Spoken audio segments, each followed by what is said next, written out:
நம்புறேண்ணா. அதுக்கு ஏன் புடவை கிழிக்கிறீங்க? 4 துண்டா கிழிஞ்சா கூட நீங்க எப்போ கொடுத்தாலும் இதை எடுத்துக்கிட்டு புது புடவையும் கொடுப்போம், கேஷும் கையில கொடுத்துருவோம் மேடம். காலியாக இருப்போ என்னண்ணே புடவைலாம் எடுத்துட்டாங்களா? எல்லாம் முடிஞ்சிச்சு. கேஷ் மேடம் கொடுத்துட்டேன். கேஷ் நீங்கள் கொடுத்தீங்களா? புடவைல நாங்கள் தானே காசு கொடுக்கணும். உங்களுக்கு தெரியாதா? உங்க அம்மா புடவை வித்து அவங்க 78,000 சம்பாதிச்சிட்டாங்க. 78,000 ரூபாவா? என்னென்ன சொல்றீங்க?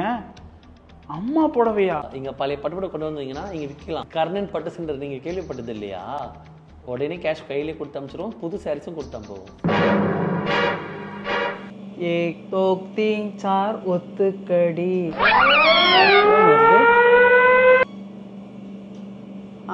சொல்லுங்க மை டியர் சன். அம்மா உனக்கு விஷயம் தெரியுமா? உங்ககிட்ட இருந்து தீபா பழைய பட்டுப்புடவை வாங்கியிருக்காளா? ஆமாண்டா. அவள் பாவம் கெஞ்சி கேட்டா, சரி நான் தான் கொடுத்தேன்டா. இது இருக்கட்டும், எடுத்துன்னு போட்டோம். 80,000 ரூபாய்க்கு விற்றுருக்காமா இங்க. 80,000 ரூபாவா? அம்மா என்னையம்மா அசிங்கமாக திட்டுற? நேரில் வந்து பேசுகிறேன் இரு. அவன் என்கிட்ட கம்பளி பூச்சி மாதிரி நெளிஞ்சு கேட்கும் போதே எனக்கு டவுட் ஆகிப்போச்சு எனக்கு. வரட்டும் எப்படி இருந்தாலும் வீட்டுக்கு தானே வரணும். இன்னும் போட்டு கொடுக்க மாட்டேன்டா. ஏண்டா நீ எதனா அவகிட்ட கமிஷன் வாங்கினியா?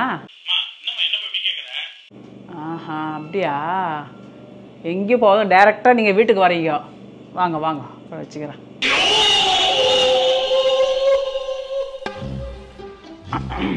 அடி பாவி, எங்கள் அம்மா காசெல்லாம் வாமா போலாமா? ஏன்டி எங்கள் அம்மா புடவை விற்று காசாக்கி என்னையே பேக் தூக்க வைக்கிறியா? எல்லா பேக் எடுத்துக்கிட்டல? எடுத்துட்டேம்மா. ஒரே நிமிஷம் இரு. உனக்கு எனக்கு கண்ணாடி பாதி காசுக்கு சரி வாங்கிட்டு மீதி காசுக்கு என்ன வாங்கலாம்?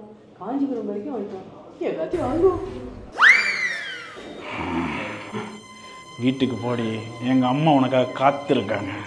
என்கிட்டயே புடவை வாங்கி ஆட்டையை போட்டிங்களா? என்கிட்டயே அடுத்தது என்னாச்சு தான் தெரியணும். தொடரும்.